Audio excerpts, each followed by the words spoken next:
नमस्कार, प्रणाम। मैं हूं स्वराज और आप देख रहे हैं स्वराज मीडिया। आज हम बात करेंगे तेज प्रताप यादव को, जिसकी सेना ने बिहार में बाबा धीरेन्द्र शास्त्री जी का 13 मई के दिन आगमन होने वाला था। पटना में उनका कार्यक्रम होने वाला था 13 मई से लेकर 17 मई तक। वहाँ पे बाबा बागेश्वर धाम का दरबार लगने वाला था। हजारों लाखों करोड़ों कार्यकर्ताओं का मनोबल था और देखने के लिए प्रदर्शनी थी और बहुत सारी मन में आकांक्षाएं भी थी कि हम बाबा धीरेन्द्र शास्त्री के भजन को सुने, समझे और देखें। इसके लिए बाबा धीरेन्द्र शास्त्री का कार्यक्रम पटना के नौबतपुर में रखा गया था। जैसे ही ये खबर सोशल मीडिया सहित पूरे बिहार में वायरल हो रही थी, आरजेडी पार्टी के तमाम छोटे नेता, उनमें नाम है तेज प्रताप यादव और तेजस्वी यादव। अगर इनकी खुद की टैलेंट और काबिलियत की बात करें तो इनकी योग्यता ऐसी है कि ये सड़क पे झाड़ू भी लगा नहीं सकते, शायद इनको लगाने भी नहीं आएगा। लेकिन अपने पिता की बिहार को गुमराह करना जैसे भी समझें, अपने पिता की छवि के कारण बिहार की 12 करोड़ प्लस जनता को बेवकूफ़ मूर्ख बना करके बिहार सरकार के साथ बिहार की जनता के ऊपर राज करना, इनका मानसिकता को इतना गलत ठहरा दिया कि 13 तारीख को पटना आ रहे बागेश्वर धाम सरकार को इन्होंने रोक दिया। और इनको कहना ये था कि अगर बागेश्वर धाम वाले धीरेन्द्र शास्त्री जी पटना आ रहे हैं तो हम उनका विरोध करेंगे, बल्कि वे हिंदू और मुस्लिम लड़वाने के लिए पटना आ रहे हैं। हालांकि कहीं पर भी ये कोई तथ्य पाया नहीं गया कि बाबा बागेश्वर वाले धाम से किसी भी समुदाय या हिंदू मुस्लिम को लड़ाया गया हो। बाबा का दरबार लगने वाला था पटना के नौबतपुर में। आप किसी भी जाति धर्म मजहब से हो, वहाँ पर जाके आप शांति प्रिय तरीके से सुन सकते हो, देख सकते हो, समझ सकते हो। तो इसको लेकर तेज प्रताप यादव ने अपनी एक सेना बनाई थी, जहां पर सुबह शाम लेकर लेफ्ट राइट करा जा रहा था, सावधान विश्राम का ट्रेनिंग दिया जा रहा था। वहीं दे रहे थे जो बिहार छोड़ के यूपी में कभी गाय चराने चले जाते हैं, कभी पेड़ पे चढ़ जाते हैं, कभी चापाकल से नहाने का नाटक करते हैं। वहीं लालू के लाल, आपको जानकर आश्चर्य होगा, तो 15 दिनों तक लगातार ये जब ड्रामा उनका क्रिएट होते रहा, पूरा सोशल मीडिया पे वायरल होता रहा उनका ट्रेनिंग, तो जब मीडिया वालों ने उनसे सवाल किया कि बाबा धीरेन्द्र शास्त्री जी 13 मई के दिन पटना आ रहे हैं, तो इस पे आप क्या कहना चाहते हैं, तो दोनों भाइयों ने अपना जवाब दिया था कि अगर बाबा हिंदू मुस्लिम को लड़ाने के लिए पटना आ रहे हैं तो हम उनको रोकेंगे और पटना उनको एयरपोर्ट पर घेराव करेंगे और एंट्री होने नहीं देंगे।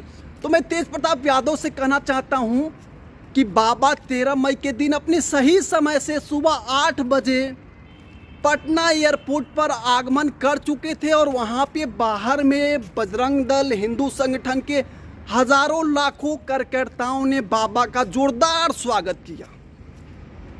ये देखकर और ये संदेश जानकर कहीं ना कहीं आरजेडी की सपने चकाचूर हो गई और तेज प्रताप की सेना किस बिल में जाके छुपी है किसी को दिखाई नहीं दिया होगा।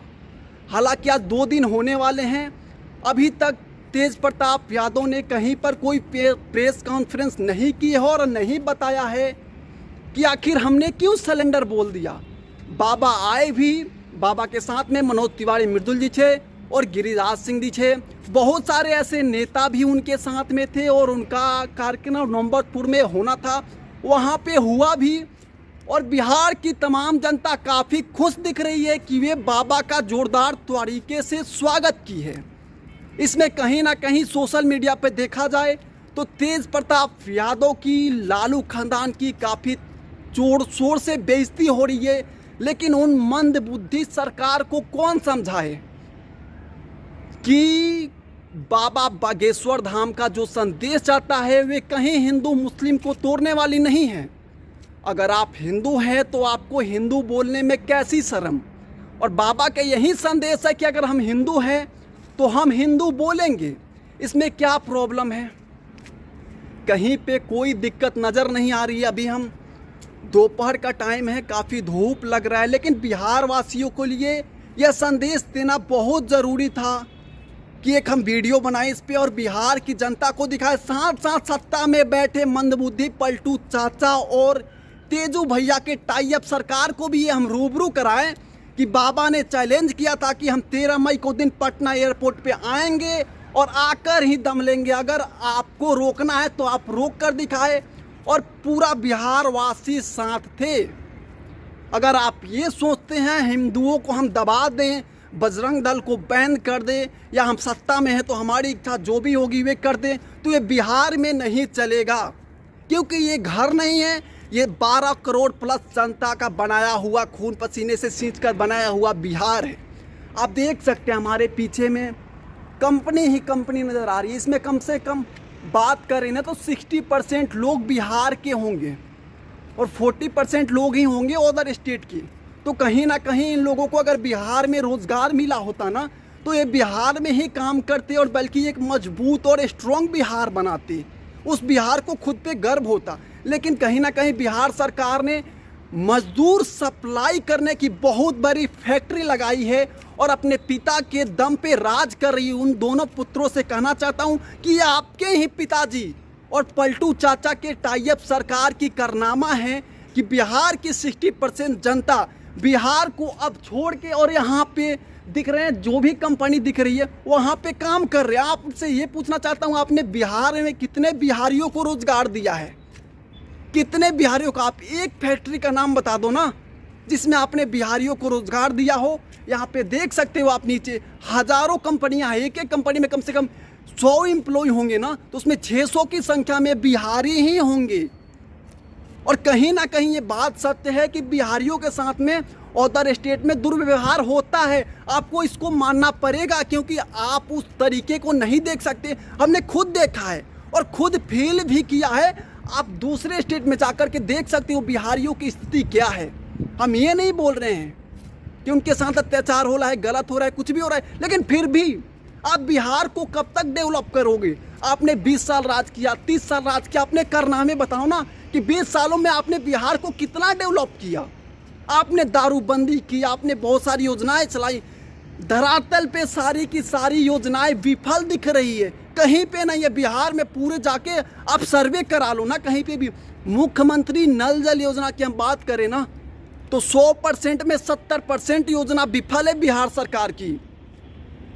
चाहे शराबबंदी की बात करो, मुख्यमंत्री नल जल योजना की बात करो, स्टूडेंट क्रेडिट कार्ड की बात करो, 7 निश्चय योजना की बात करो, कोई भी आप योजना की बात कर सकते हो। और हाँ, मैं ये लास्ट में आखिरी समय में ये आग्रह करूंगा कि बिहार सरकार में अब इतनी हिम्मत नहीं कि वह जनता को बेवकूफ़ बना सके। बागेश्वर धाम वाले धीरेन्द्र साथी जी का आगमन पटना में हुआ, उनके साथ पूर्व केंद्रीय मंत्री और दिल्ली के सांसद भी मनोज तिवारी जी और बहुत सारे ऐसे बड़े पद के नेता भी मौजूद थे और बिहार की जनता ने उन्हें जोरदार स्वागत किया।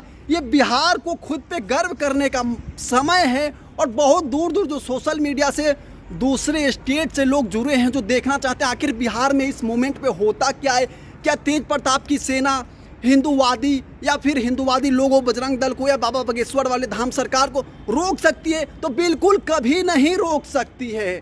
सरकार में इतनी हिम्मत नहीं कि वे किसी एक समुदाय को दबा दे। अब भाईचारे की बात करते हैं तो हाँ, धीरेन्द्र साथी जी बिल्कुल भाईचारे की बात करते हैं। आप हिंदू हैं तो हिंदू कहने में आपको किस बात की शर्म है? बल्कि हमें गर्व है कि हम एक हिंदू हैं, हम बजरंग दल के सेवक हैं, आरएसएस के सेवक हैं। चाहे पार्टी कोई भी हो, हमें मायने नहीं रखती, हमें राजनीति नहीं करना है। धन्यवाद।